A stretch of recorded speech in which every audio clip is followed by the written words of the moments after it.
অদ্ভুত জটিলতায় কুড়িগ্রামের ২৫০ শয্যা বিশিষ্ট আধুনিক জেনারেল হাসপাতাল। পাসওয়ার্ড জটিলতায় আটকা কোটি কোটি টাকার চিকিৎসা সরঞ্জাম। কিছু বিল বাকি থাকায় মেশিনের পাসওয়ার্ড দিচ্ছে না ঠিকাদার। এতে চিকিৎসা সেবা থেকে বঞ্চিত সাধারণ মানুষ। দ্রুত ব্যবস্থা নেওয়ার দাবি তাদের। স্বাস্থ্যসেবা নিয়ে নাজমুল হোসেনের 2 পর্বের প্রতিবেদনের প্রথমটি আজ।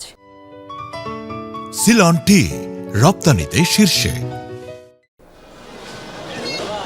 কুড়িগ্রাম ২৫০ শয্যা বিশিষ্ট আধুনিক জেনারেল হাসপাতাল উত্তরের জেলাটির স্বাস্থ্যসেবার অন্যতম ভরসা। অথচ 7 বছর ধরে কোটি কোটি টাকা মূল্যের এসব চিকিৎসা সরঞ্জামাদি পড়ে আছে অবহেলায়। ২০১৮-১৯ অর্থ বছরে জনস্বাস্থ্য ও পুষ্টি সেক্টরের কর্মসূচি আওতায় হাসপাতালের জন্য ১৯৩টি চিকিৎসা সরঞ্জাম কেনার উদ্যোগ নেওয়া হয়, যার মূল্য ছিল ৩২,৯৪,৬০,০০০ টাকা। Operation theatre, ETT, echo machine, X-ray machine সহ সরঞ্জামাদি সরবরাহের কাজ পায় মেসার্স মাইক্রো ট্রেডার্স এবং হারামান এন্টারপ্রাইজ নামে ঠিকাদারি প্রতিষ্ঠান। ২০১৯ সালে এসব মেশিনারিজ চাহিদা অনুযায়ী নির্দিষ্ট স্থানে স্থাপন করা হয়, কিন্তু অচলই পড়ে আছে কোটি টাকার যন্ত্রপাতি।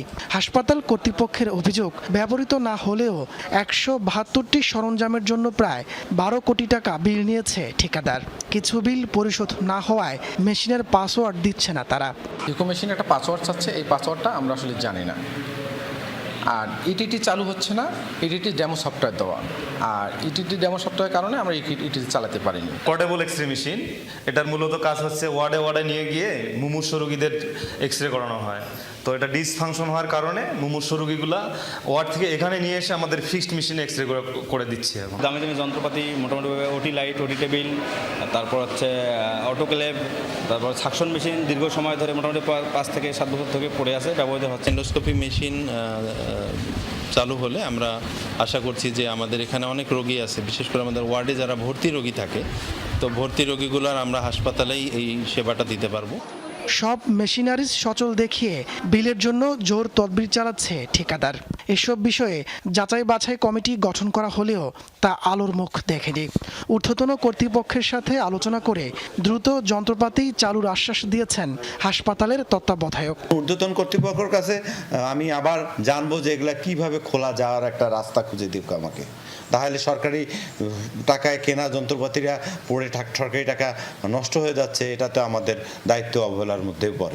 প্রতিদিন গড়ে ৮০০ থেকে ১,০০০ রোগী চিকিৎসার জন্য আসেন এই হাসপাতালে।